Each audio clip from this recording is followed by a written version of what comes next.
Bom dia, queridos. Sejam muito bem-vindos a mais uma oração da manhã. Que você comece a sua semana na presença do Senhor e que Jesus seja o centro da sua vida. Vamos ler comigo Romanos, capítulo 8.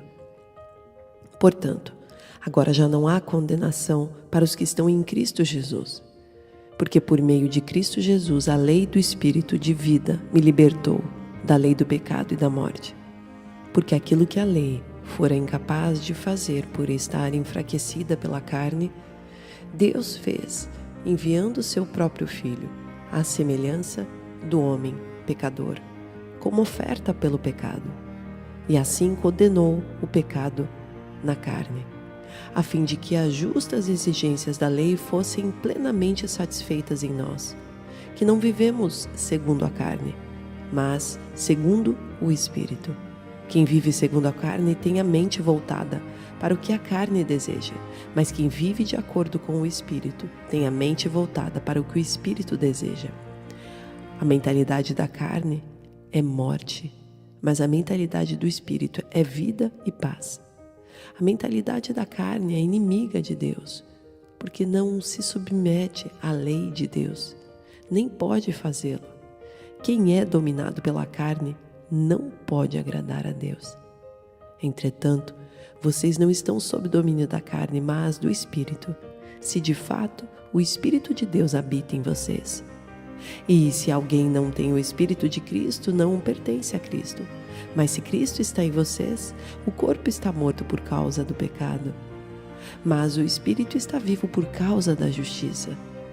E se o Espírito daquele que ressuscitou Jesus dentre os mortos habita em vocês, aquele que ressuscitou a Cristo dentre os mortos também dará vida a seus corpos mortais, por meio do seu Espírito que habita em vocês. Portanto, irmãos, estamos em dívida, não para com a carne, para vivermos sujeitos a ela.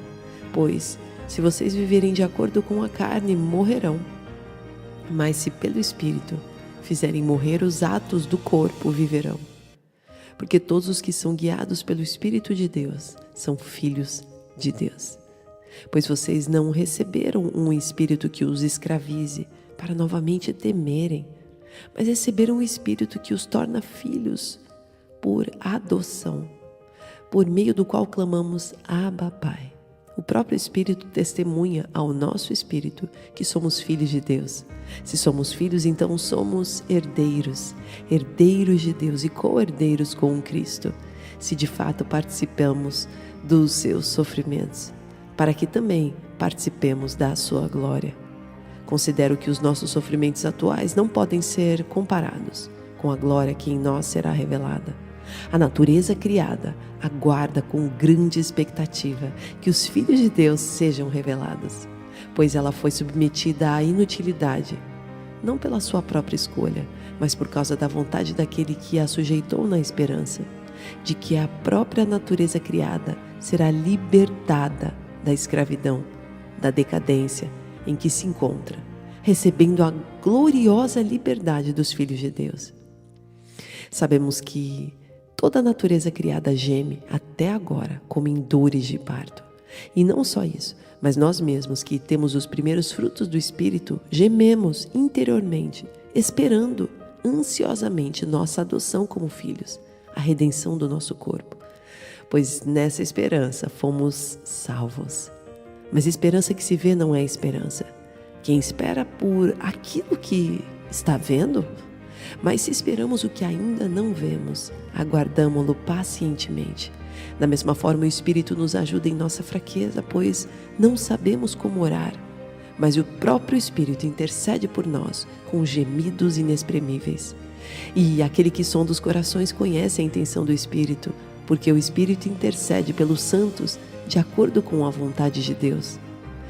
Sabemos que Deus age em todas as coisas para o bem daqueles que o amam, dos que foram chamados de acordo com o seu propósito, pois aqueles que de antemão conheceu também os predestinou para serem conformes à imagem de seu Filho, a fim de que ele seja o primogênito entre muitos irmãos.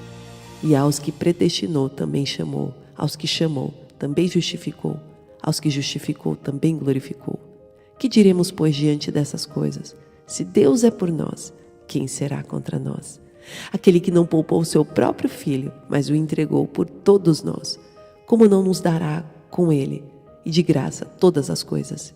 Quem fará alguma acusação contra os escolhidos de Deus? É Deus quem os justifica. Quem os condenará? Foi Cristo Jesus que morreu, e mais, que ressuscitou, e está à direita de Deus, e também intercede por nós. Quem nos separará do amor de Cristo? Será tribulação, ou angústia, ou perseguição, ou fome, ou nudez, ou perigo, ou espada? Como está escrito: por amor de ti, enfrentamos a morte todos os dias. Somos considerados como ovelhas destinadas ao matadouro. Mas em todas essas coisas somos mais que vencedores, por meio daquele que nos amou. Pois estou convencido de que nem a morte, nem a vida, nem anjos, nem demônios, nem o presente, nem o futuro, nem quaisquer poderes, nem altura, nem profundidade, nem qualquer outra coisa na criação será capaz de nos separar do amor de Deus que está em Cristo Jesus, nosso Senhor. Oremos. Feche os seus olhos. Senhor, nosso Deus e nosso Pai, obrigada por esta palavra tão profunda, Senhor. A palavra que nos traz a certeza de que nós somos filhos de Deus, de que nós somos tão importantes para Ti, de que o Espírito do Senhor está em nós e por isso nós precisamos cada vez mais nutrir o nosso espírito. Quanto mais eu alimento o meu espírito, mais eu consigo ouvir a voz de Deus.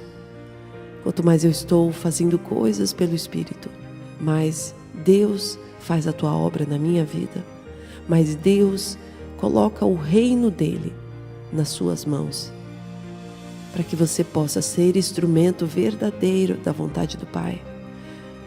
E isso nós só conseguiremos quando estivermos quebrantados, arrependidos e prostrados na presença do Pai. No nome de Jesus, que nesta semana você viva o novo de Deus na sua vida.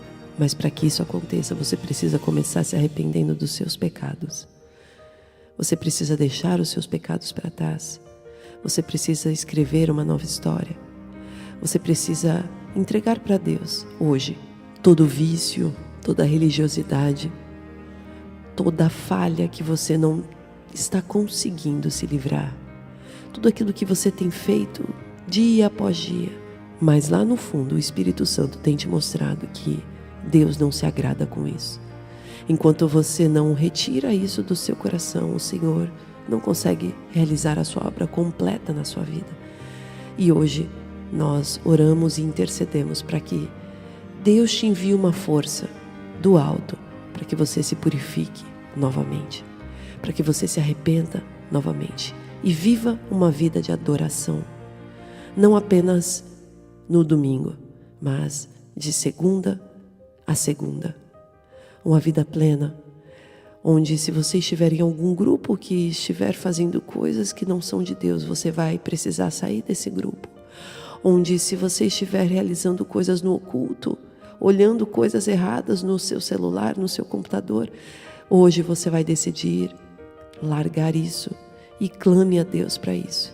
Se você estiver utilizando qualquer tipo de vício, você vai hoje retirar este vício através do poder de Deus na sua vida. Tudo isso porque você anseia pela presença de Deus. Ele é o único que pode te trazer a vida plena. Ele é o único que pode te trazer a certeza da salvação e a certeza da vida eterna, onde você estará com Ele durante toda a eternidade, reinando como reis e sacerdotes com Cristo Jesus. E para isso hoje nós decidimos que só o Senhor Jesus é Senhor e Salvador de nossas vidas. E nós entregamos nossas vidas a Ti, Jesus. Sê conosco neste dia, sê conosco nesta semana. Abençoa os Teus filhos e cobre-nos com a Tua glória e com a Tua graça. No nome de Jesus, Senhor. Te entregamos todas as famílias aqui representadas. Te entregamos todo aquele que está ansioso, deprimido. Todo aquele que está mal vai ficar bem na presença do Senhor. Em nome de Jesus. Amém. Deus abençoe, queridos. E até o próximo vídeo.